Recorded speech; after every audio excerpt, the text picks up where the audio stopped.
ንጉስ አብርሃም ሁሉንም አስተካክሎ ከጨረሰ በኋላ ጉዞውን ወደ ካዕባ አደረገ። ንጉስ አብርሃ መካ እስኪደርስ ድረስ ማንም የሚቃወመው የሆነ ሰራዊትን አላገኘም ነበር። እንደውም በመንገዳቸው ላይ ብዙ አረቦችን ጨፍጭፈው ገደሉ። አረቦችም ሽንፈት አጋጠማቸው። በዚህ ጊዜ የመካ ኃላፊ የሆነው የነብዩ ሰለላሁ ዐለይሂ ወሰለም አያት አብዱል ሙጣሊብ የሱን ግመሎች ማርከው ነበር።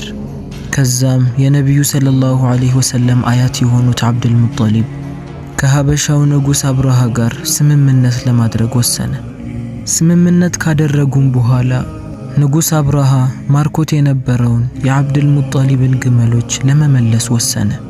ግራ ገብቶትም ለአብዱል ሙጣሊብ እኔ የመጣሁት እኮ መካን ልወራት ነው፣ አንተ ያስጨነቀህ ግመሎችህ ናቸው፣ እንዴት ዝም ትላለህ ካዕባን ላፈርሳት መጥቼ ብሎ ጠየቀው።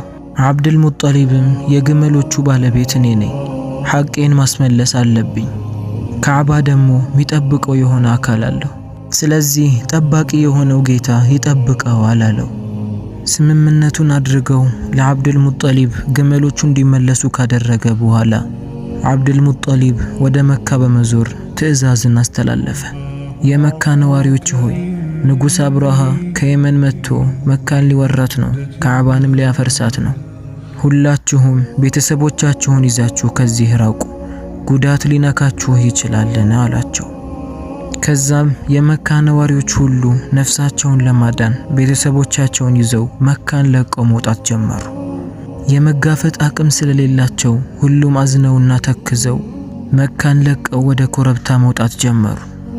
ንጉስ አብርሃም መካ ድረስ መጥቶ ካዕባን ለማፍረስ በማሰቡ አንድም የሚቃወመው ሰው በማጣቱ በጣም ተደሰተ።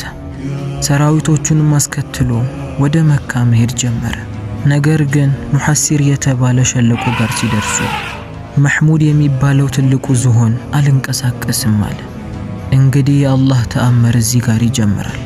ንጉስ አብርሃም ይህንን ሲመለከት በንዴት ወደ ወታደሮቹ ዞሮ ዝሆኑ እንዲንቀሳቀስ የሆነ ነገር አድርጉ እያለ ይቆጣቸው ጀመር።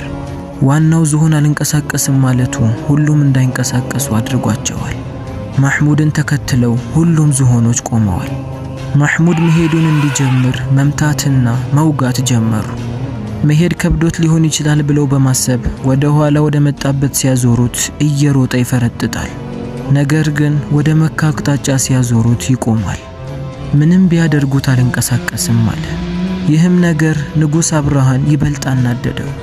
በዚህም ሁኔታ ላይ ሳሉ ወደ መካ አካባቢ ሰማዩ መጥቆር ጀመረ።